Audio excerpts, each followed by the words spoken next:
Welcome to Smoke and Mirrors, the podcast that cuts through the noise of the many policies and regulations that affect American agriculture. Each week, we pull back the curtain on the programs, policies, and perceptions shaping the agricultural community in rural America. If you've ever felt like something doesn't add up, you're not alone. I'm Jenny, and this is Smoke and Mirrors. Let's make sense of the maze we call farm policy.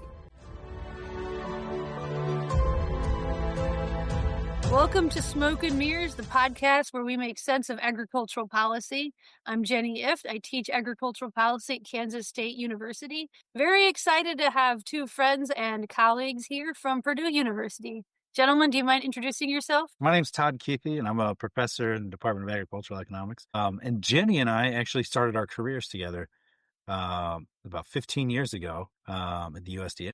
I'm Chad Fiechter. Like Todd, I also work as a professor at Purdue University. And Jenny, I would say, is largely probably responsible for me choosing to get a PhD in agricultural economics. Yep, we've known each other and worked together for a long time.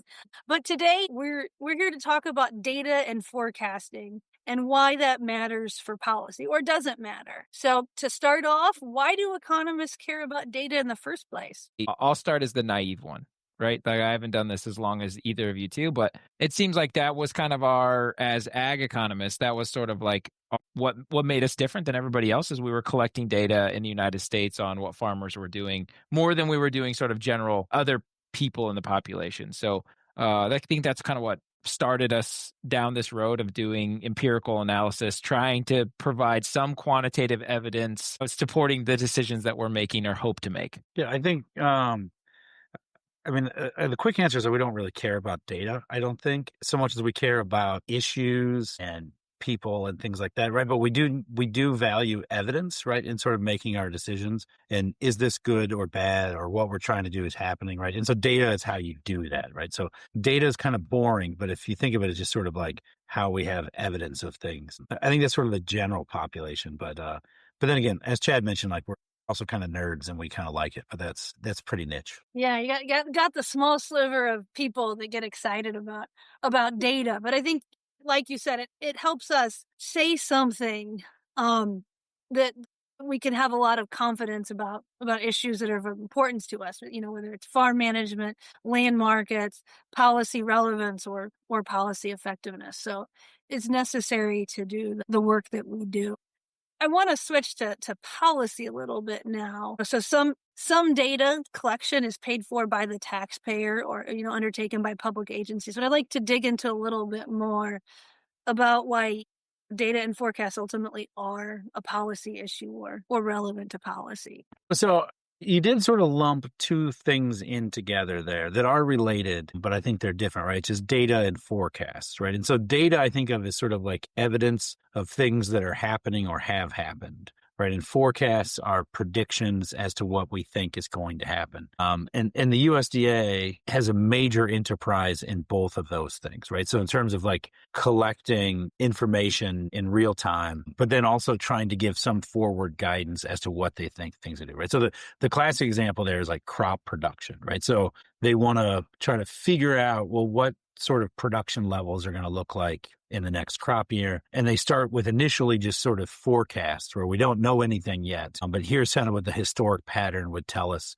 what we think this year is going to be, right? And then as you progress through the year, they'll collect information on people's plantings intentions, and then actually what they do plant, and then how those plants are maturing and growing, and then eventually what gets harvested and how big the harvest is, right? And like, and so those are sort of two different things, but they're really important in sort of decision making. I think one of the reasons we have such a big part in history in this, which Chad kind of alluded to in the agriculture sector, right, is like a lot of sort of the early government sort of responsibilities or things that they want to cover were at a time still when like half of the U.S. population was involved in agricultural production, right? So if you want to figure out what half of the country is going to make for income, and there was a time where it's like, well, we just need to study what's going on with agricultural production and marketing, right? And so there's a lot of a legacy there but then they're used a lot in marketing and production decisions, so that it's continued to persist even if like the share of the economy is much smaller than it was. And then, of course, obviously, the federal government has expanded the data collection efforts across the economy in terms of things that they're tracking. My assumption is always, too, that the reason that they persist is just the importance of food. So, because in the Farm Bill, we have sort of the programs around sort of nutrition and also sort of supporting farmers. Like, I think oftentimes our jobs, we focus sort of on the production aspect, but I think if you think about the food part of it and the way production leads into the food system, that's my assumption has always been that's what has kept sort of the societal support for let's collect data so that we can make good decisions about the food supply chain. Right, and that trickles down to the farm. Right, absolutely.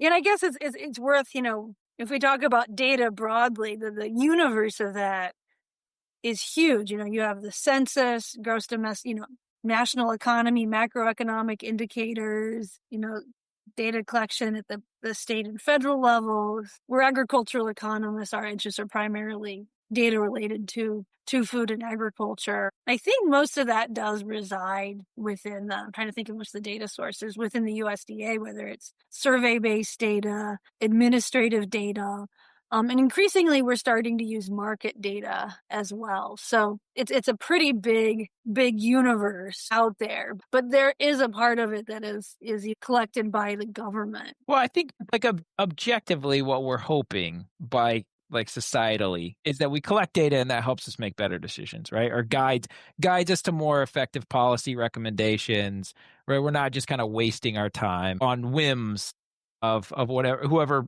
politically we feel is important or whatever else. So I think like that's the really positive, rosy picture of data, right? Like we're going to use it to make good decisions. Right. And I think ultimately if we're going to evaluate anything as good or bad, we want some evidence to support that, right? So even when I, argue with my kids about like, you need to study more, like I want the evidence of here's these homework assignments you didn't turn in.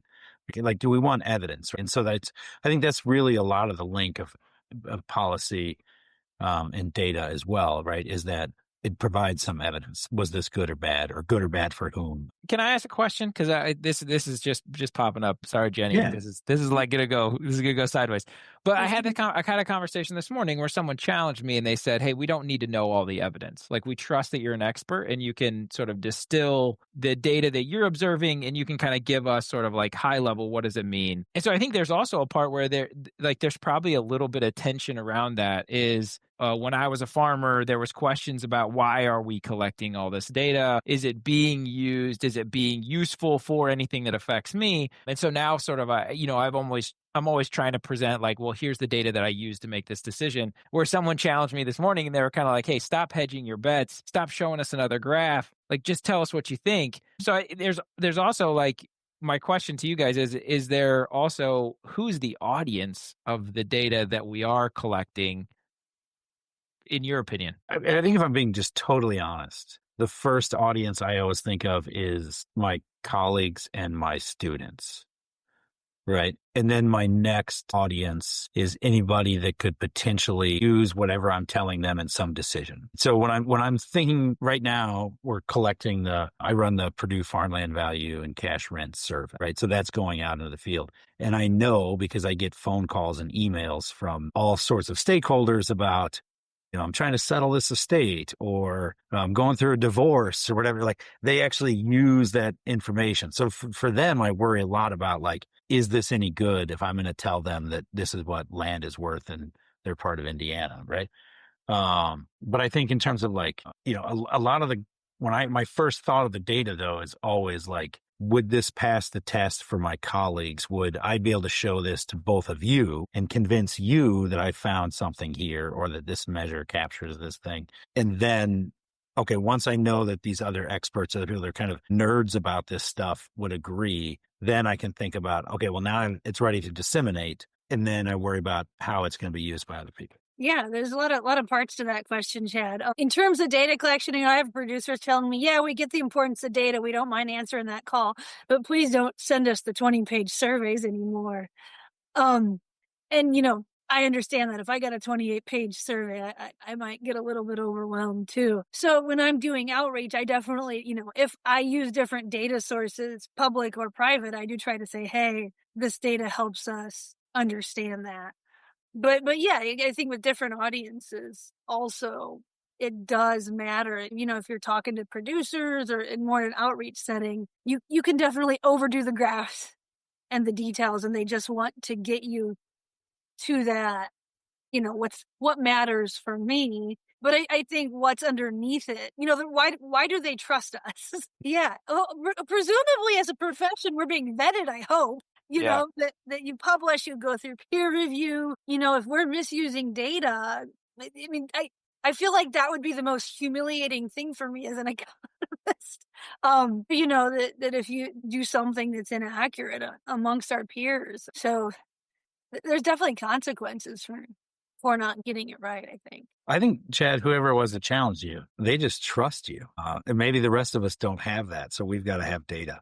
They're like, Chad doesn't need data, but Todd does. My opinions are the gold standard. But I mean, as economists, our training is to like question everything and think critically, right? And so that's on other people's work and our own work. And then you get into a setting where somebody wants you to give your opinion confidently. And it's kind of you kind of have to switch gears because, if you've been doing it for long enough, then you do definitely have something. Yeah, I think it just struck something in me to think about. Maybe the data is not necessarily for everyone. Anyone can observe it. It's just to use it effectively, it might just be a group of people, right? Like there is maybe a level of trust that people are interpreting it and presenting it back in a way that is useful for decision making. Because I think that's the part where, like, as a producer, like, I'm assuming that 28-page survey, as the researcher thinks about what data would I love to have. Like, Todd, you always talk about your magic wand. You should say your magic wand idea. No, I stole it from Malcolm Gladwell, which is basically, I had to do a number of like panels at like extension events. And those things always get kind of boring. And so I always end it with like a fun lightning round. And so I ask everybody, like, you have to answer the questions clearly. One of my ask is, if you had a magic wand that allowed you to like observe something that you can't, right? Essentially collect some piece of data that you don't have. Like, what would you do with that magic wand? What would you want to find out? I think that's what drives our 28 pages, right? When we're proposing collecting 28 pages with data, like, it's like trying to magic wand everything. So it makes sense that like there would be skepticism around, do you really need all this? Although at the same time, so I mentioned the survey that got out in the field right now. The primary user of that survey are people involved in farmland markets professionally. Those are also my primary respondents, right? That's who I ask. And the two things that they always want from me is more information and shorter surveys.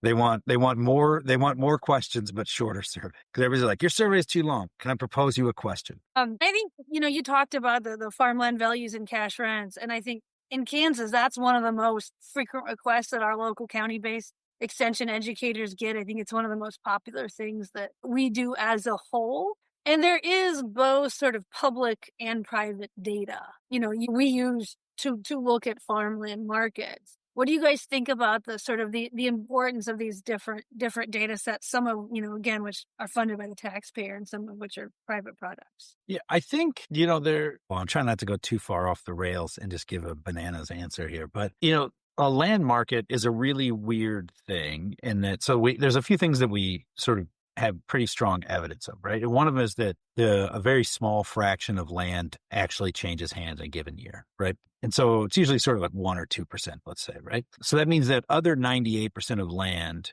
the price maybe doesn't matter in a market. But if we're going to use it for collateral and lending, or if we're going to give it to our children or put it into a trust, then the value starts to matter even independent of selling it, right? So that 2% that is changing hands, there's usually a reason behind it. So land is going to be developed, or someone is settling an estate, someone passed away and then the kids don't want the land, or there's too many owners and somebody's involved in a divorce, so they got to get rid of their fractional share of the land or something, right? And so it sells non-randomly. And so there's sort of like this flow of land that gives us transaction prices.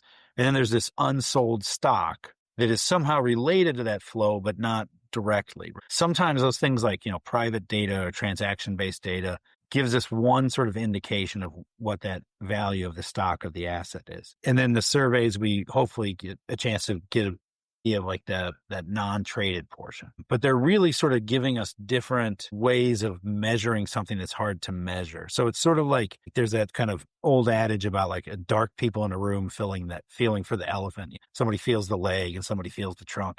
And like collectively you can figure out like that's an elephant. Right. And I think that's sort of the other thing with data, right, is that having multiple sources of that same thing can help us get a bigger picture as to what's actually going on. I think like I'm maybe I'm in a little bit of a period where I'm thinking about everything in introductory microeconomics. But like I think the idea between why you would have public versus private is around, is there potential that differences in who has the information leads to outcomes that we're not excited about? And so you could imagine a world where if there's only private data that's available to a certain few on land markets, you could conceive that there could be problems, right? Where someone would be exploiting that data, and likely the people being exploited, like this isn't great. So I think there's also a part too where that's how I think about why should we continue to support data collection efforts, and why would there be a lot of these public facing sort of data collection efforts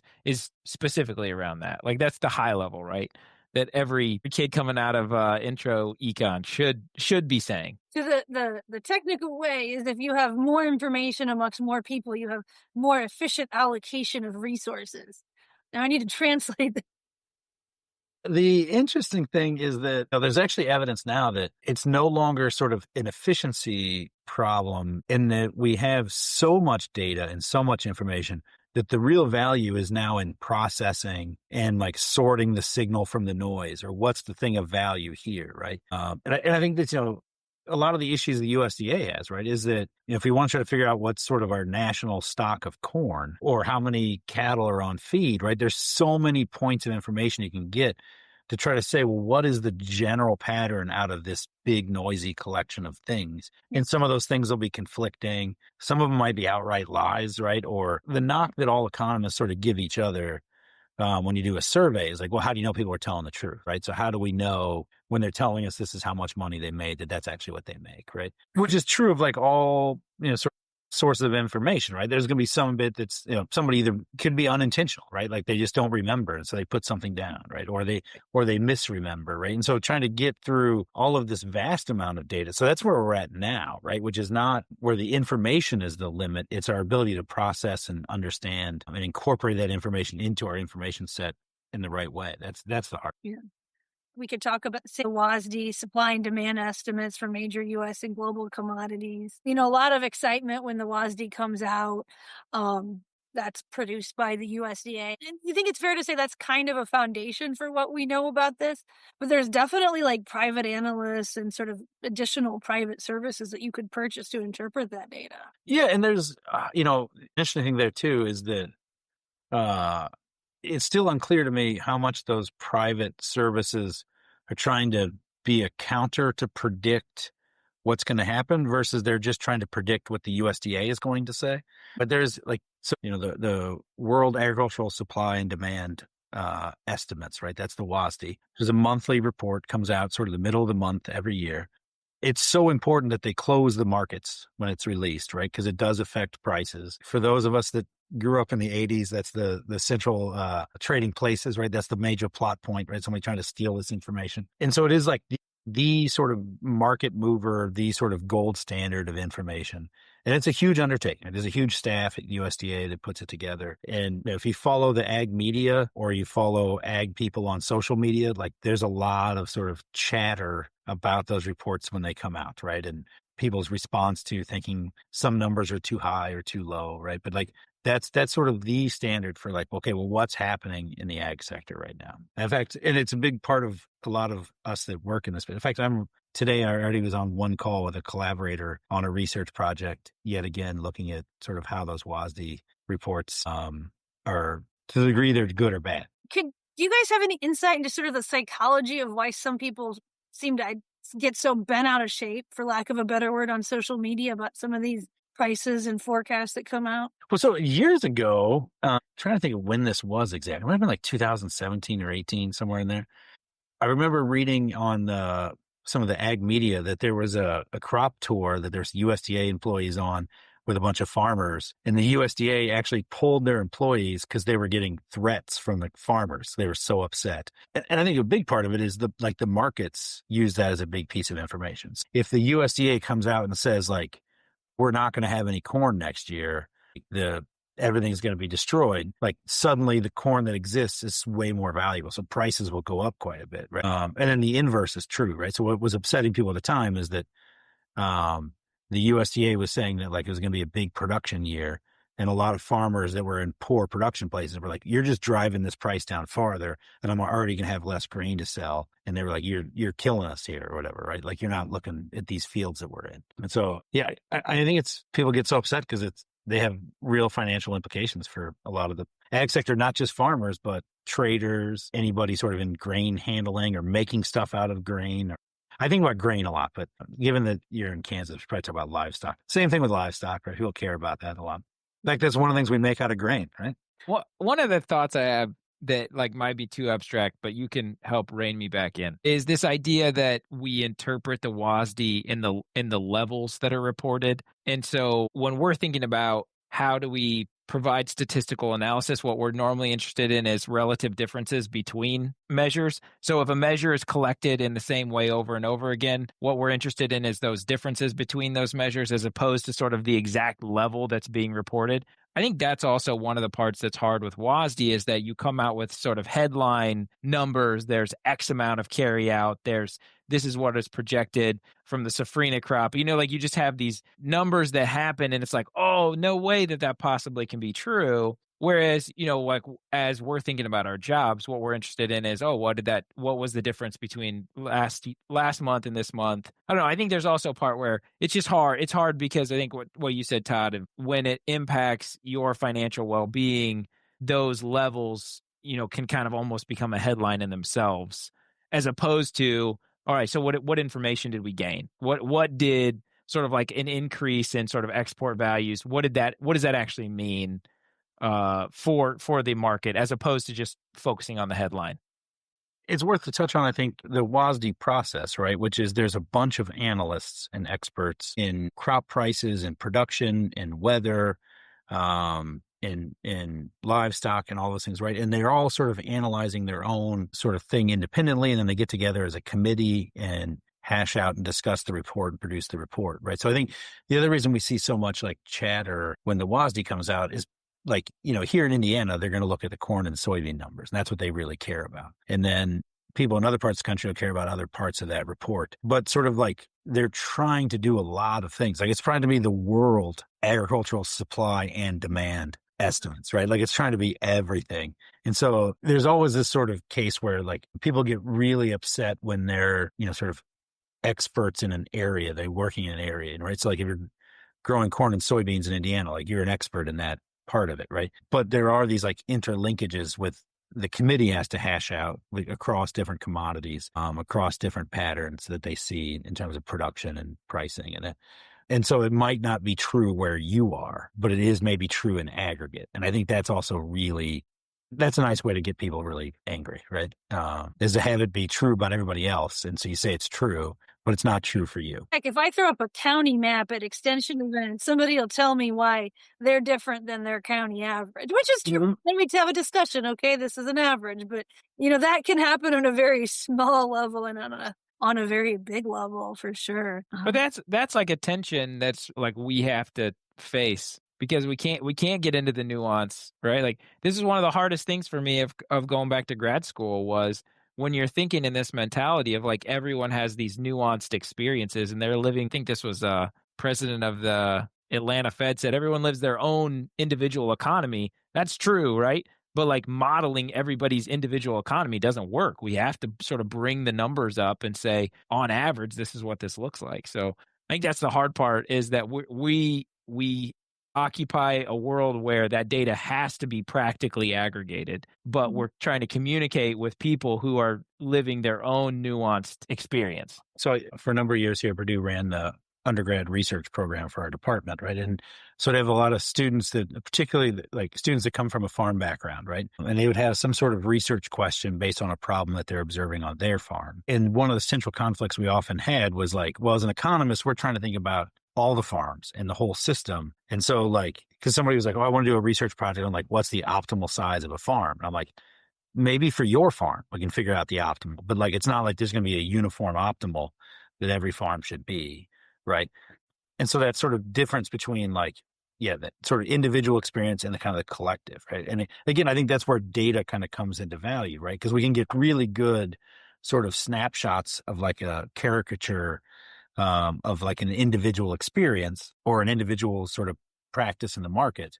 But we need to figure out what's sort of the collective thing that's happening here, right? Like, can we give some sort of general understanding? And I think, I've been working on farm income forecasts for our state, and it's, right now it looks high. It's mostly cattle. But even on the crop side, I mean, there's farms that are struggling and there's farms that are okay. And, you try to acknowledge that while still providing the data that, those consistently measured benchmarks. So definitely a challenge. Have you guys heard the story of the Great Russian Grain Robbery? If we're talking about public data collection, yeah, it's a classic. So this goes back to the 70s, and so Russia had a massive grain shortage, and so they had to go out into the market and buy it, but we didn't have all the satellite technology and everything else. So the security, there wasn't total awareness of that situation. And so they went out very quietly and simultaneously made multiple large grain purchases at current market prices, knowing that once they did this, it would move the market. So they went out and did this simultaneously.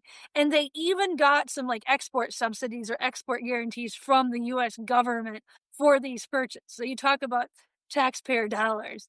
Eventually it came out and then, prices shot up and, that had real implications for the exporters and producers and everything. And there was a lot of conspiracy theories at the time. People were mad at the Secretary of Agriculture. But that's really, one of the things that spurred better satellite data of crop production and eventually led to the existence of the WASDE, to my understanding. So conspiracy theories aren't a new thing, apparently. But I guess this gets at something else that I'm interested in talking about is, what happens if you get a forecast wrong? Or, what if the data isn't correct or accurate? And I know both of you have researched this quite a bit, but could you talk about it, generally or maybe in a very specific case? Yeah. I always like to sort of split data and forecasts. Like forecasts, I mean, virtually every forecast is wrong. Right? It's hard to predict the future. And so what we actually have is a set of rules that we want for things being wrong, knowing that they're going to be wrong, right? So like one of those is we like it when there's not a pattern to how they're wrong. So if you miss low every time, then you're being too conservative in what you think is going to happen, right? Or if you miss too high, then you're being too optimistic, right? And so we look to see like how much is that occurring. And a lot of the work that I do on like USDA forecast evaluation is looking at those kind of patterns, right? And then we also have sort of the next kind of higher order thing is we want the forecasters to be using all of the information that they possibly could. And so we're looking to see the things that we know that they would know. Are they incorporating that into the forecast, right? So we know for sure that they knew their last forecast, right? And so what's their relationship between the previous forecast and this forecast, right? Or we know for sure that they would know something about like crop production, right? They would know for sure if there's a drought going on. So are they reflecting the drought in their forecasts? And the cost of being wrong is just always, again, like we know you're going to be wrong. We just don't want there to be sort of a pattern in how you're always wrong. Anybody who's raised kids knows that, right? Like you don't mind when your kids make mistakes, but if they keep making the same mistake over and over again, then you're going to be upset. And so with data, it's a little bit different, right? Thinking about data as measures of things happening in real time or in the past. There, when we get into errors and mistakes, it's a matter of like, did we actually accurately capture the thing that we're wanting to capture? And that's really difficult, right? So like you guys in Kansas, have a gold mine with the KFMA data set, right? And that you're able to understand the farms, right? And the report to that, right? But like I did some work with Brian Brigham years ago to see like, what kind of farms join KFMA? Is that representative of all the farms in Kansas? Because if it is, then that's really great. Then we can say a lot. Yeah. But if it's just a limited subset, well, then we can say a lot of great things about some subset of the ag economy, right? And so the cost there just really like, are you characterizing these things appropriately? I also think too, like, what's the objective? So when I was a producer, if you made a grain sale because, this is what you believed was going to happen about, a lot of times we would do something right before WASD. This is what we think the WASD is going to do. So you make some position move. And then you're wrong, right? But it doesn't necessarily mean that the forecast with the information they had at the time it was produced was correct. And then there was more information that came to light. So I also think there's it's interesting to me because I think after spending time on the other side studying them, it's that consistently wrong in this direction that becomes really frustrating, right? When it's like, well, you're always low or you're always high or, I think that's what's fairly interesting about forecasts. But that behavioral aspect to them of saying, well, I made a decision based on this forecast and then something came to light. Well, the forecast, don't blame the forecast, right? Like last weekend I went with my friends to the horse track and I was telling Todd about it. And it's really clear that you can make any sort of argument for why whatever you decided to do didn't work. But that's not the person who was telling you what the odds were on the horse. That's what you chose to do with it.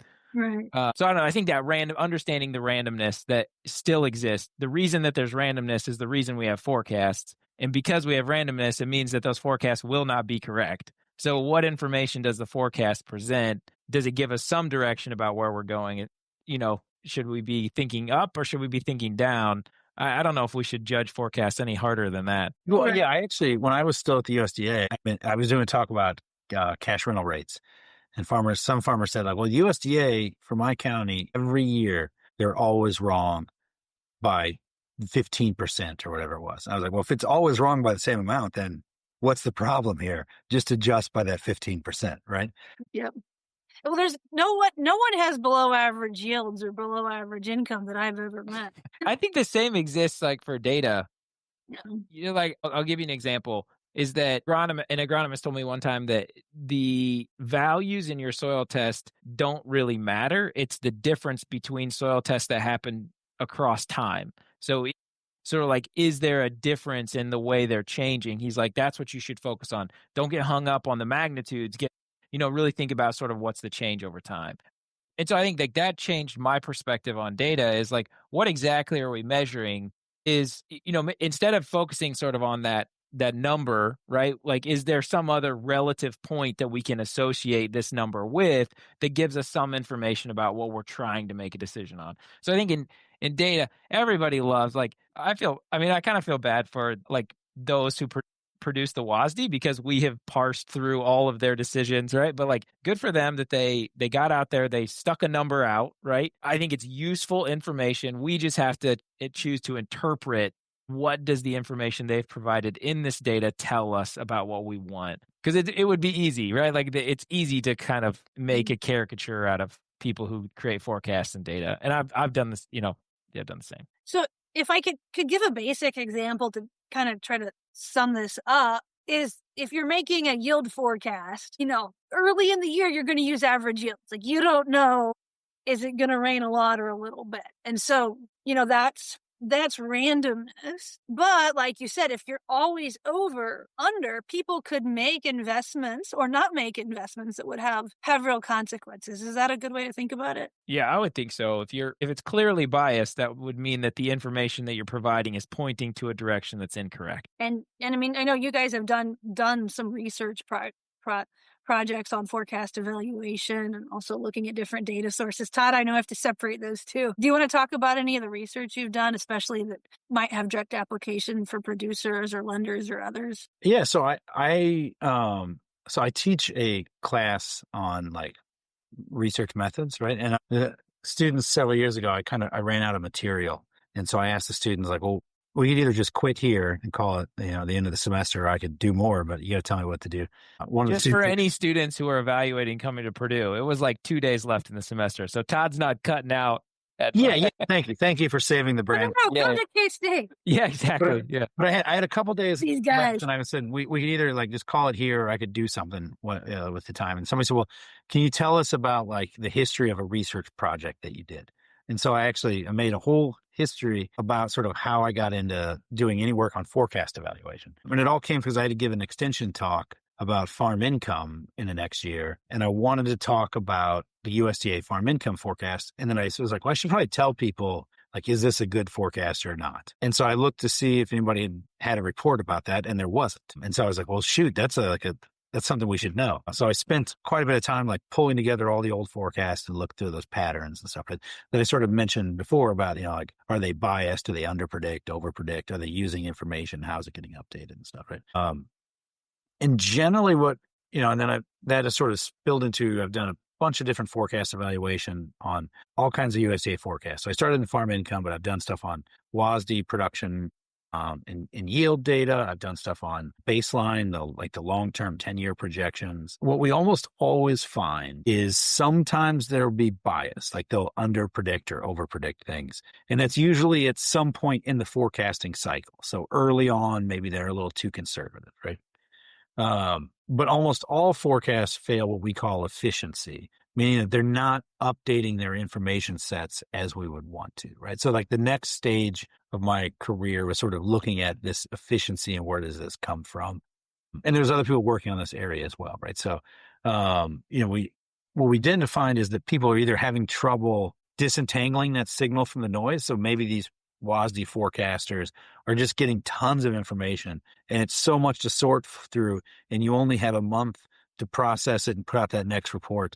And so you're not able to catch everything. Or in some instances where people are not updating their information set as frequently as they should, right? And so if you're looking at like predicting land values, land doesn't change hands that often. So people don't usually update their information set as frequently as they want. And so yeah, the basic is that, some forecasts will have a little bit of bias, but almost all forecasts have trouble and challenges with dealing with this information processing. And that's sort of true across forecasts in general. People have done very similar work with professional forecasters, with Federal Reserve forecasts, other U.S. federal government forecasts.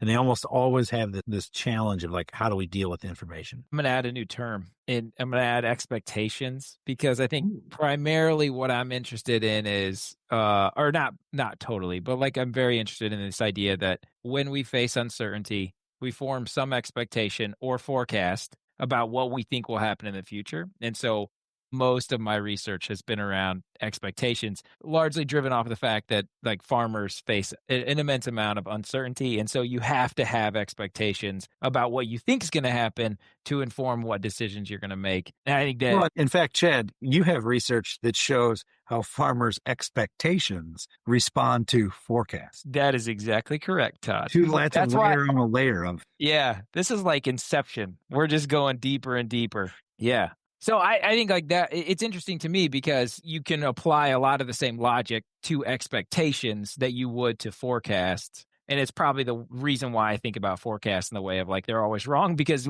when you're a producer and you're facing uncertainty, you're usually wrong and you have to deal with that. So maybe a general public doesn't have quite the same awareness of the fact that they're facing uncertainty because it's not related to how much money they make at the end of the year. But I think one of the things that's really interesting to me is that when we think about expectations of farmers, it seems that there is a little bit of, if there's negative news, that's maybe more impactful than positive news for my expectations.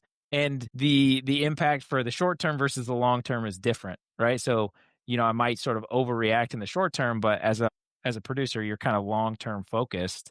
So negative news, that doesn't really hit my 5-year sort of expectation for how my farm's going to do. I'm going to be just fine.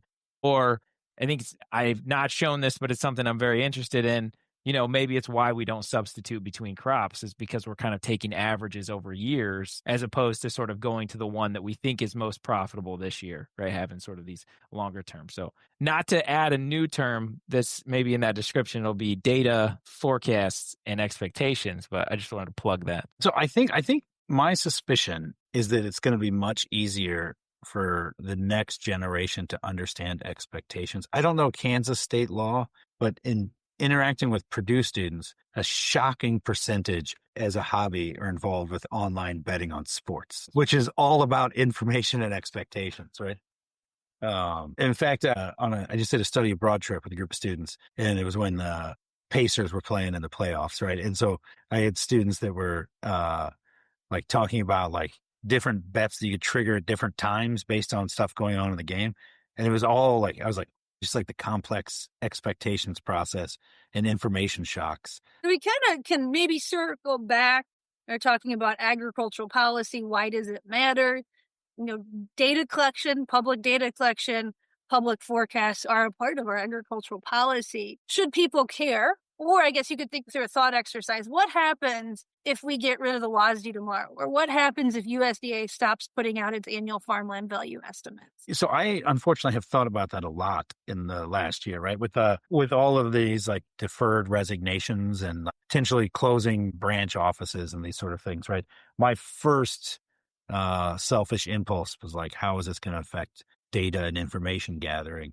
And then how will that trickle into production of things like the WASDE, right? I think there's a lot of people that see the immense value in it. And one of the challenges is, particularly like among the ag audience, as both you and Chad alluded to earlier, they see the most benefits, but they also are likely the ones that pay the most cost to producing it as well. In terms of like, we do rely on surveys and farmers giving us information and other people in the ag sector that provide inputs to the USDA to aggregate this stuff up. And so I can see sometimes where you'd be like, get rid of it. I'm sick of filling this thing out.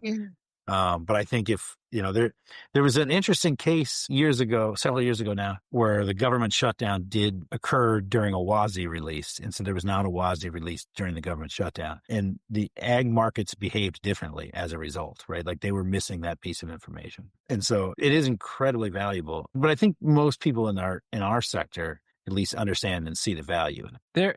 I think the cynic, right, could say, if the market moves, the market values it. So I feel like something would replace the WASDE. The reality is that thing's not going to be public, right? Like if you have to undertake a cost to produce it, I think that then that's going to create that asymmetry in information. But it could exist, right? All producers might have to pay. If it goes away and it's valuable information, that means then we got to pay. So I don't know. I think that's the cynical take, is that we have shown that the market values this information greatly, which would say that there's a demand for it and someone will produce that information. The interesting thought experiment, though, is it wouldn't be someone that would produce it. It'd be several people, right? And so what does it look like in terms of price signals and volatility when instead of having sort of an agreed upon standard, everybody has their own standard, right? It's sort of similar to this idea like with media, right? We're going from like everybody read the same town paper to now everybody has their unique social media feed. And there's still great stuff out there, but there's also a lot of crazy stuff, and you got to sort between the two. And I think the same thing would happen in the ag markets. I hope to not work in the ag markets if that occurs. Yeah. Well, you made the comment before that like a challenge with data today is that people have to sort through so many different sources of data and make sense for it. And what you're saying is, if we didn't have this sort of standard or foundation, that problem for basic agriculture sector and food data would multiply. But we can't even get farmers to all agree on like any single best practice, right? So let alone agree on any single best information source, particularly when it has real financial implication, would be really challenging. And even if we all agree that there's like, problems with the USDA, at least this gives us a nice benchmark and starting point to then thinking about how we make adjustments from there, right? Absolutely. Absolutely. Thanks to both of you for joining me. Great discussion about data and forecasts and the role of the public versus private sector in those and how those influence people broadly working in agriculture. Thanks for joining us on this episode of Smoke and Mirrors. If today made you think or see things a little differently, share it with someone who appreciates cutting through the noise. Don't forget to subscribe, rate, and leave a review wherever you get your podcasts. Thanks for spending part of the day with us. Until next time, keep asking what matters.